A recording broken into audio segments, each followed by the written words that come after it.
The name Barbara Ann Hackman Taylor is famous among internet sleuths. She was a Jane Doe known as Tent Girl before she was identified by Todd Matthews in 1998, just a year after he'd made a website for her. Matthews had married the daughter of the man who'd found her remains 30 years prior and decided he wanted to find closure for her, and after many hours scouring the internet, he did it. Cold case enthusiasts take this as an example of armchair detective work done right, and there are plenty of other examples. The Strongsville Jane Doe and Lavender Doe being a few other newsworthy cases. Reddit and web sleuths are full of people who volunteer their time looking for matches between missing people on the Charlie Project and unidentified remains on Namus. And with the help of Facebook, a picture of a missing person can reach more eyes than ever before and at record times. However, all of the added exposure and interest that the internet can bring isn't always a good thing. When Tyler Davis vanished from the Easton shopping complex in 2019, his wife quickly decided to appeal to the internet for help in order to get as many people as possible keeping an eye out for him.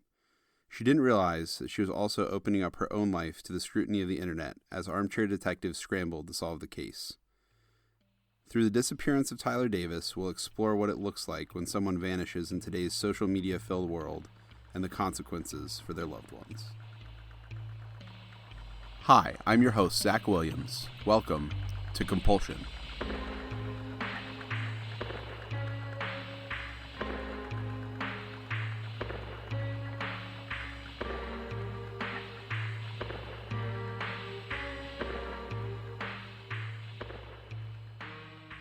Brittany met her husband Tyler at work in 2013.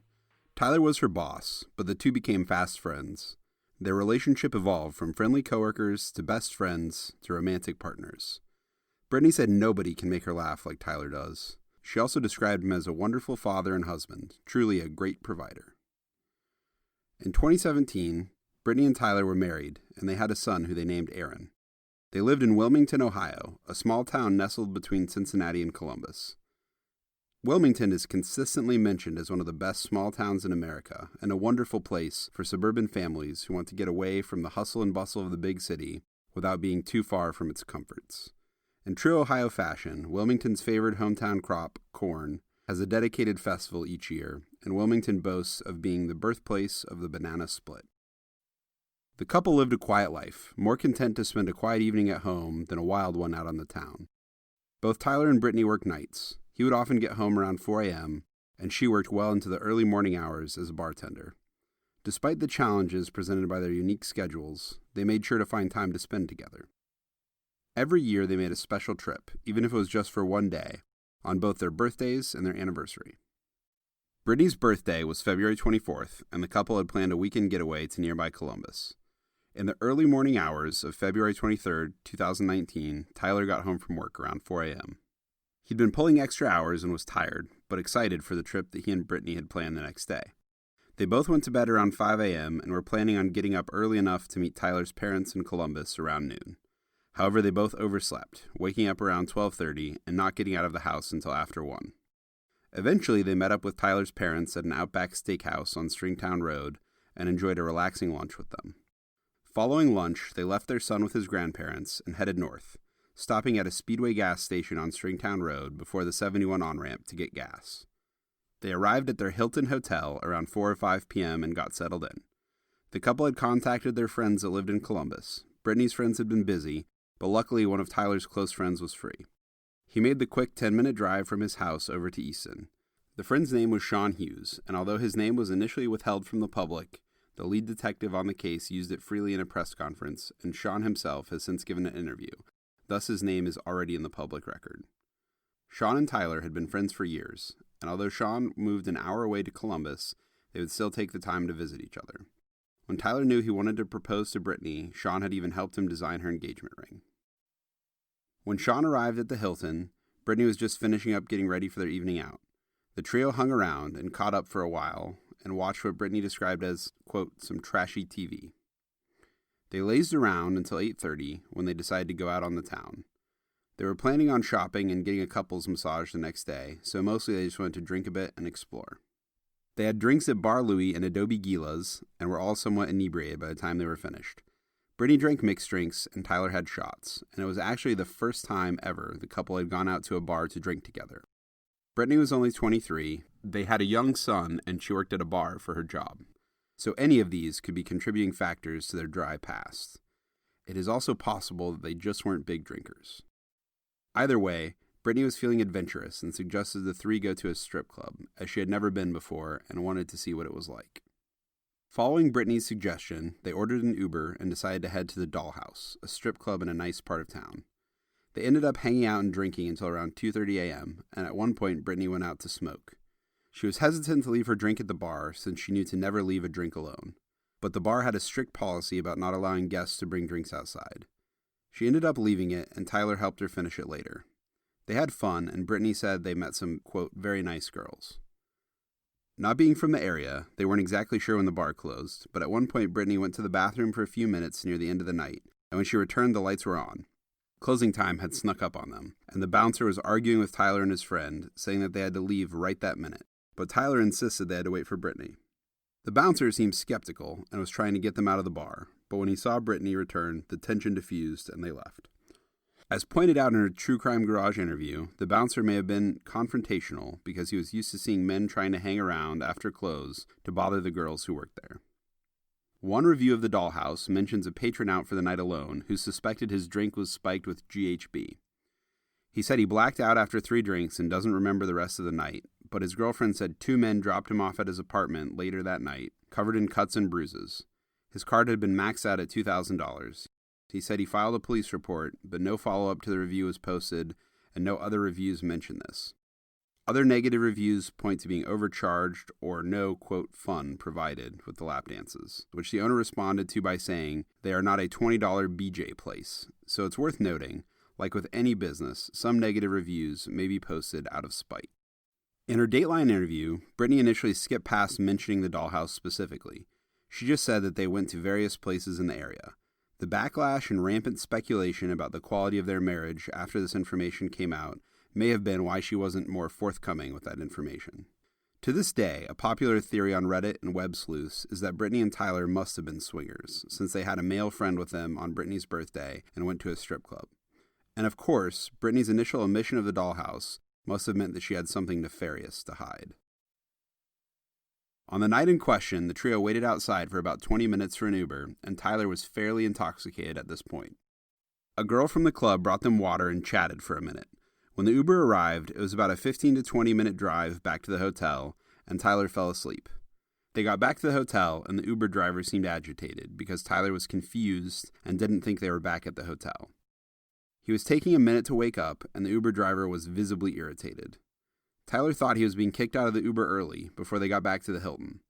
Finally, they got out of the car, and Tyler started making a scene since he thought the Uber driver had left them stranded. He fell at one point, and he attempted to flip over a few potted plants and then stormed off. Brittany's phone was at 4%. She needed to use the restroom, and Sean told Brittany he would go get Tyler. Tyler only had a 20 to 25-foot head start, and Sean quickly caught up with him while Brittany went back into the Hilton. Around 15 minutes later, at 3:37 a.m., Tyler called Brittany back to apologize and say he was just taking a walk and smoking and would be back soon. In an interview in April of 2019, Sean said that Tyler was absolutely the type to storm off when drinking. He'd done it before, and Sean wasn't about to chase him around all night. Brittany disagreed with this, but she had never been out on the town drinking with Tyler before, whereas Sean had known him for years and had seen him drinking many times. When asked if they'd had an argument, Sean said it wasn't so much an argument as him telling Tyler, quote, "Hey man, get your ass back to your wife. She's crying." Shortly afterward, Sean returned to the Hilton and found Brittany standing outside waiting for Tyler. They went back up to the room, and Sean reassured Brittany that Tyler just needed to blow off some steam. He told her not to worry and that she should get some sleep. Sean talked to Tyler over the phone around 3:42 a.m. for about 8 minutes. He sounded coherent. Sean told him that Brittany was in bed and safe, and Tyler said he was going to try to figure out how to get back. Sean told him to just look for the giant building with the H on the side. Using digital forensics, CPD traced Tyler's route on foot from 3:20 to 3:53 a.m. He meandered from the entrance to the Hilton and ended up in the Easton Circle around 3:40 when he was talking to Sean over the phone. Eventually, he ended up near Abbott Labs, then started heading towards the Hilton. His last location showed him at the intersection of Stelzer Road and Morse Crossing. At this point, he asked the phone to take him to Easton Suites at 3:51 a.m. At 3:53 a.m., his phone location shut off and CPD could no longer track his location, but he was still near the intersection of Morris and Stelzer Road. At 4:10 a.m., Tyler called Brittany again to say he was walking through the woods and could see the hotel. He said he would be there shortly, in 5 minutes. In the True Crime Garage episode, Brittany stressed that she and Tyler were not outdoorsy people by any means. She said Tyler could look at, quote, 3 trees in a circle and call it the woods. They stayed away from outdoors so much that Tyler managed to still own the same pair of shoes he'd worn in college.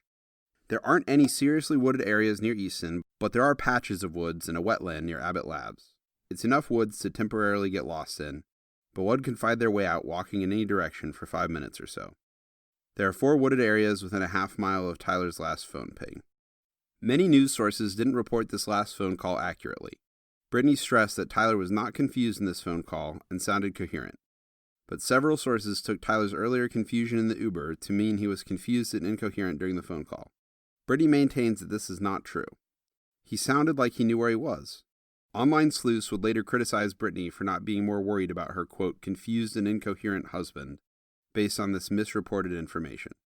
Immediately after the 4:10 a.m. call disconnected, Tyler called Brittany back, but when she picked up the line, there was just silence for about 4 seconds. Brittany called him right back, but his phone went straight to voicemail. Shortly after this, Brittany and Sean walked in opposite directions on the road in front of the hotel to look for Tyler. They didn't see him, and Brittany was worried, but Sean thought she was overreacting, and they had a mild disagreement. At this point, Tyler had been walking around for nearly an hour without a coat, and while the high that day was 56, the low was 29, and it was a bit windy and rainy, on and off. At 4:15 a.m., footage of what the police initially thought was Tyler walking back to the hotel was shown, but this was actually Sean walking back. This incorrect picture was shown during a press conference, but Brittany corrected it on her True Crime Garage appearance. Around 4:30 a.m., Sean went home, since he lived about 10 minutes away. Brittany called a few friends for advice, and they told her she was probably worrying too much and that Tyler would walk through the door at any moment and everything would be fine. Her friend Harley talked to her for a while and reassured her that everything was fine. Brittany found it hard to be calm, though, and called nearby jails and hospitals, thinking Tyler might have ended up in the drunk tank. In the early hours of the next morning, Brittany got a hold of an old roommate, Adam, who arrived at Easton around 8 a.m. They drove around, thinking maybe Tyler had passed out on a bench. She called her in-laws around 9 or 9:30 to tell them what was going on, and Tyler's father started driving up to Easton. She then called Columbus police around 10:30 a.m. to report Tyler missing. When the police met with her, she gave them a detailed account of his description and what he was wearing. He was 29 at the time, with brown hair and brown eyes, 5'10", weighing approximately 170 pounds, and wearing dark jeans, a white t-shirt, and a dark green flannel. He also has a distinctive birthmark on his arm, going across his chest and up his neck. The birthmark is visible in a t-shirt. The CPD officer told her that, quote, a 29-year-old man can go missing of his own accord if he chooses, and informed her that there wasn't much more they could do unless he was gone for 72 hours. Her father-in-law arrived shortly after and started walking around Easton looking for his son. Brittany went back to her in-laws' house to be with her son for part of the day, but joined her father-in-law at Easton to help search in the evening. Brittany and her father-in-law kept searching until dark. At 1 a.m., they got Easton security involved and let the Hilton know what was going on, and the manager on duty agreed to start pulling footage to look for something useful. A few more friends joined the search before the day was through. At 8 a.m. the next day, they stopped searching on foot. Since that day, at least 6 searches have been conducted of the 4 wooded areas near Easton. Volunteers and dogs from Search and Rescue Ohio combed the areas looking for clues. The Columbus dive team searched the wetlands, and EquiSearch looked in 2 ponds in the immediate area. Helicopters flew over the area when the weather became more dry, hoping to maybe spot something in the wetlands that had not been seen before, but all of the searches turned up nothing.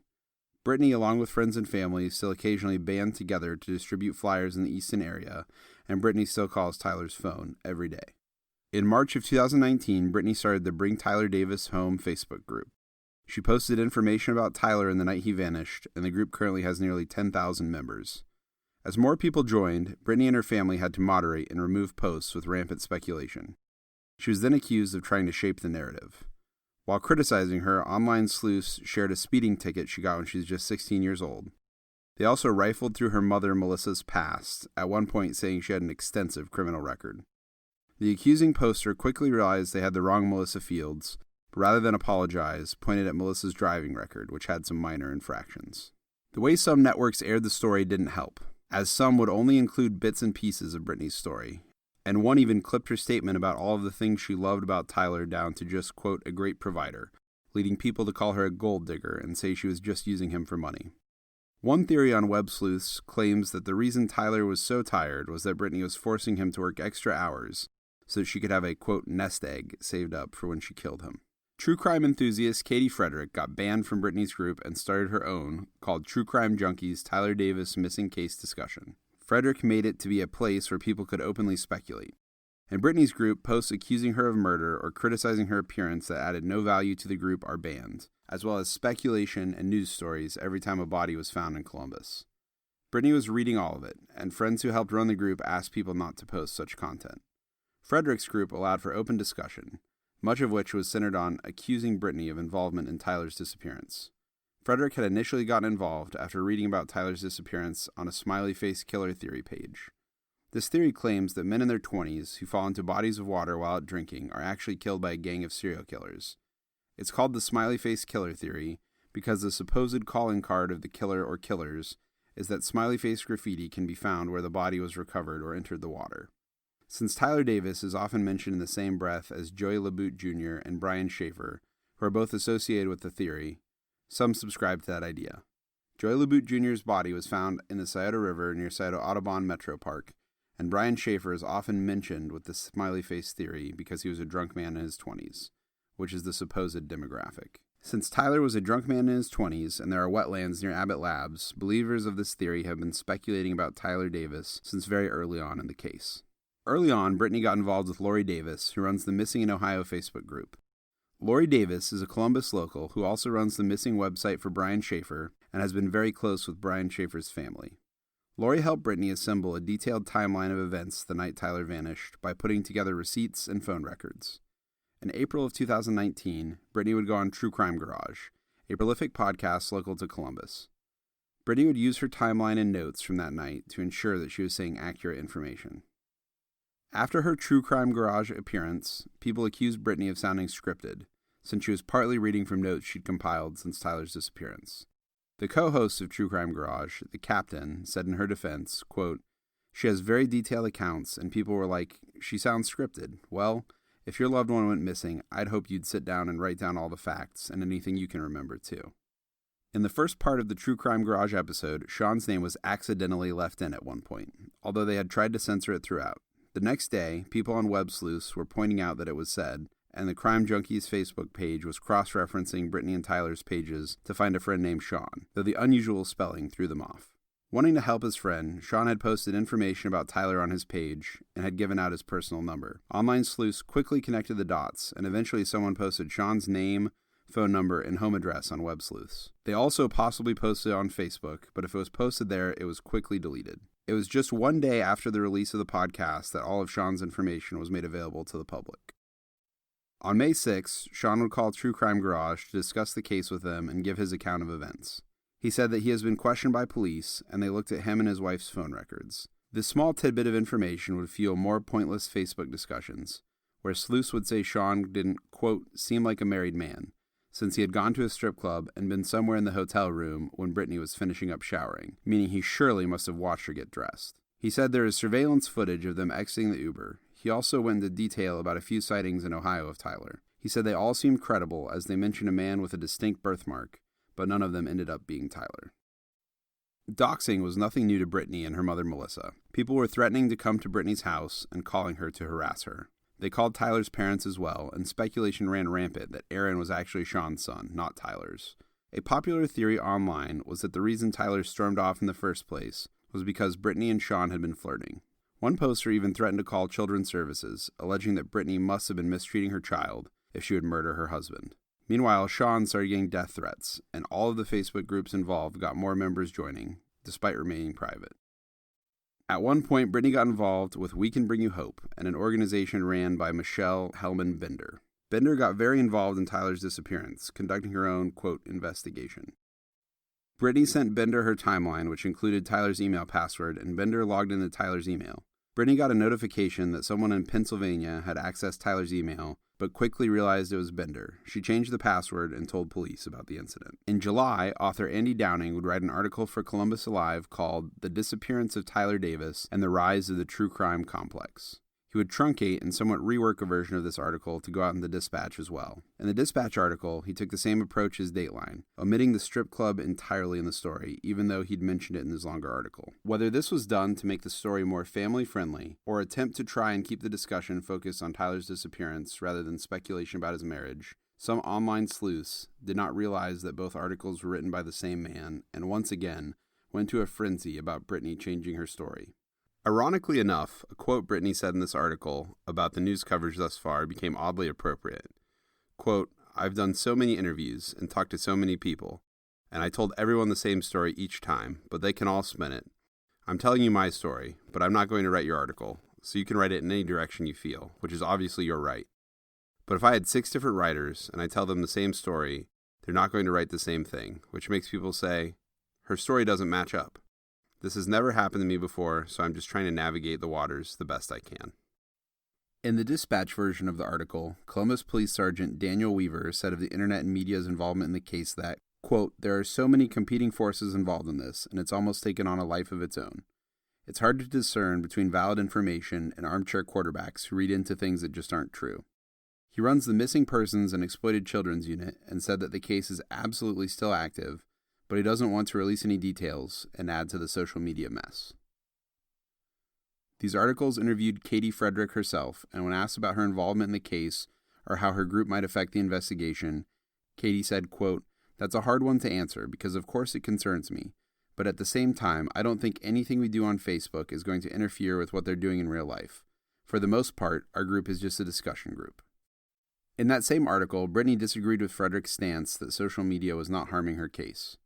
After having experienced months of the public criticizing her voice, her weight, and her feelings for her husband, she said, quote, "We've all seen how damaging social media is, and there's going to be a point, regardless of the outcome, regardless if Tyler pops up tomorrow, there's going to be a point maybe 15 years down the road when our son gets online and finds this. He's going to see people talking so badly about his dad and me, and it's just so awful. And I don't think people are considering the gravity of what they're saying and how it can really affect people. I pray to God our son never has to hear about all of that. I really just want Tyler to come home so we can finally move on." The original posts have been deleted, but at one point, the death of Brittany's father was a huge topic of discussion among the Crime Junkies Facebook group. He passed away on August 29, 2009. He'd been drinking heavily and passed out in his van, and when a fire started in the engine compartment, he never woke up.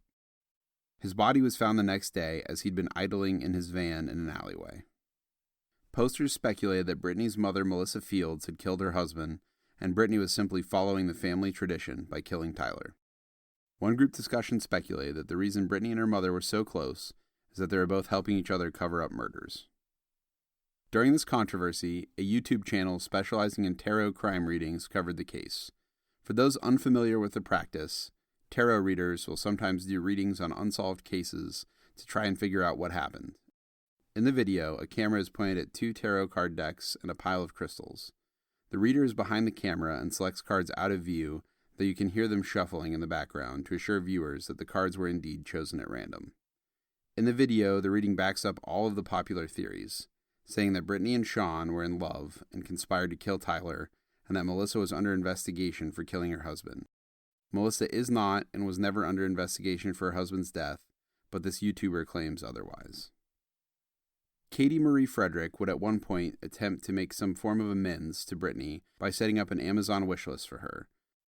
The request went through Melissa, who absolutely refused to give Frederick her address and assumed she was using the wishlist as a ploy to harass them. It is worth noting that Frederick seemed genuine in her attempt, and Frederick has started banning people who spread any personal information about Brittany or Melissa. However, we know from the Columbus Alive article that at one point online sleuths posted a picture of the van that Melissa's husband died in, so her attitude is more than understandable. Though Frederick does at times seem genuine in helping Brittany later on, she posted the 911 call Brittany made and asked if she sounded suspicious, and would blatantly ask her Facebook group to dig into Brittany and Tyler's lives to see if they were in debt, as that could have been a strain on their marriage. On July 15th, Brittany wrote, quote, "Yesterday I attended the Missing Persons Day in Columbus. I connected with different law enforcement offices and organizations that have assisted in the search for Tyler. I met families that are dealing with the same unfortunate circumstance of a missing loved one. I was shocked to see the number of people that deal with this on a daily basis. Please remember to be kind. You never know what anyone else is going through. Cherish your family. Be grateful for what you have. Our family will never stop looking, searching, or asking questions. We will remain hopeful and continue to stay positive. I appreciate your support, shares, and prayers in our family's time of distress. Please keep your eyes open, be vigilant, and stay safe. On July 18, 2019, it was Aaron's birthday, and Lori Davis posted an Amazon wishlist for Brittany and Tyler's son Aaron, saying he loves Winnie the Pooh and Shrek. Support poured in from the group. On October 3, 2019, the Columbus Police Department held a press conference to discuss the case with the public. Lead Detective Jason Brammer answered questions and stressed that the wooded areas around Easton had been searched. Brammer and another officer mentioned that the press conference was part of the sheriff's attempt to be more open to the public, in an effort to get the police, the media, and the public to all work together as best they can to solve the case. The True Crime Garage episode is still referenced as one of the most detailed accounts of that night, as only a few news articles covered the disappearance. One reporter in the crowd asked Brammer if he was following what people were saying in podcasts at all, and he responded with, quote, "I do not follow podcasts, I follow evidence." Brammer was asked a few questions about if he had any theories or was leaning one way or the other in regards to what happened. He simply stressed that he wasn't letting himself get wrapped up in any theories or lean in any particular direction, so he could keep an open mind and investigate all angles thoroughly as leads came in. Near the end of the press conference, Brittany was given the floor, and she started to tear up. Brammer put his hand on her back, encouraging her to keep talking. She asked the public to come forward with anything they knew, saying, quote, "It's been a really long time, and I deserve answers." That same day, Katie Marie Frederick posted on Facebook, apparently after having a change of heart, saying, quote, "The first thing I want to say is that we have seen evidence that cannot be released publicly. This evidence has led me to believe that Brittany Davis is 100% innocent. Obviously, I cannot control how any of you feel. However, I do ask that even if you may believe she is guilty, please think about this. What if she isn't? If she is not guilty, then that means she is mourning the loss of her husband and the father of her child. Before you type, ask yourself, is what I'm about to say beneficial to anyone, or am I just being cruel? Brittany has caught a ton of hatred, and I just don't think that is fair. Now, I will be the first to admit that a lot of that hatred came from this group that I created and from me specifically, but that stops now. I apologize for all of that and for any pain I have caused Brittany and those who love her and Tyler. Since I made this group, we have made a few more, and we have learned a lot. There are many things that I regret, and I am so sorry that things got so ugly. I wish I could take back so much of what was said and done. Unfortunately, I cannot. I just ask that moving forward, we focus on Tyler and remember that there are still people here who love him and miss him dearly. As far as any of us know, Brittany is innocent, and that makes her a victim in all of this. Some of you may feel otherwise, but a feeling is not evidence. Web sleuths and Facebook are still rife with people trying to solve the case. One poster on Web Sleuths pointed out that there are many surface-level similarities between this case and that of Brian Schaefer. In both cases, the night in question started at a steakhouse. There were 2 men and 1 woman out on the town, and the man who eventually vanished left to go off on his own for, quote, mysterious reasons. Many of the same theories thrown out in the Brian Schaefer case are also mentioned for Tyler, with some people claiming that he must have fallen in the construction of a new Easton parking garage and is now part of the structure, or saying that he ran away to start a new life in the middle of the night while he was drunk. Anytime the case is mentioned on Reddit, the top comments are almost always about Brittany acting suspiciously. Of course, there are statistics to back up why people tend to assume a spouse in foul play. From 1980 to 2008, 16.3% of all homicides were committed by an intimate partner, making it nearly 1 in 5.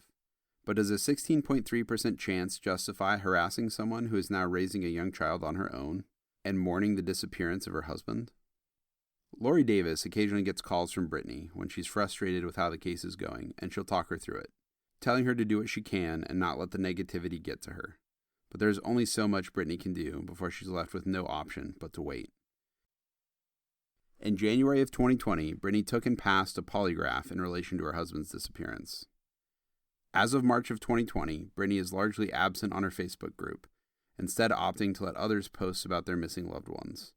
Right now, the most recent post is that of Andy Chapman, a man who went missing in 2006. Whenever a body is discovered anywhere near Columbus, it gets posted in the Web Sleuths subreddit, and occasionally in a subreddit about Brian Schaefer.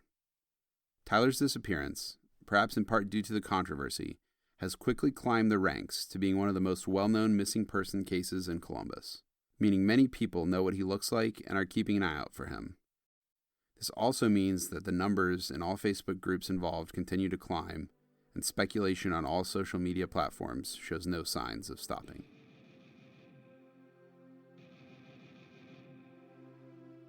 Music is provided by Hexsystem. Major sources for this episode include the True Crime Garage podcast and the articles by Andy Downing. For a full list of sources or links to our contributors, please see our show notes. Follow us on Twitter and Instagram at CompulsionCast to stay up to date on our latest episodes and news. See you in 2 weeks.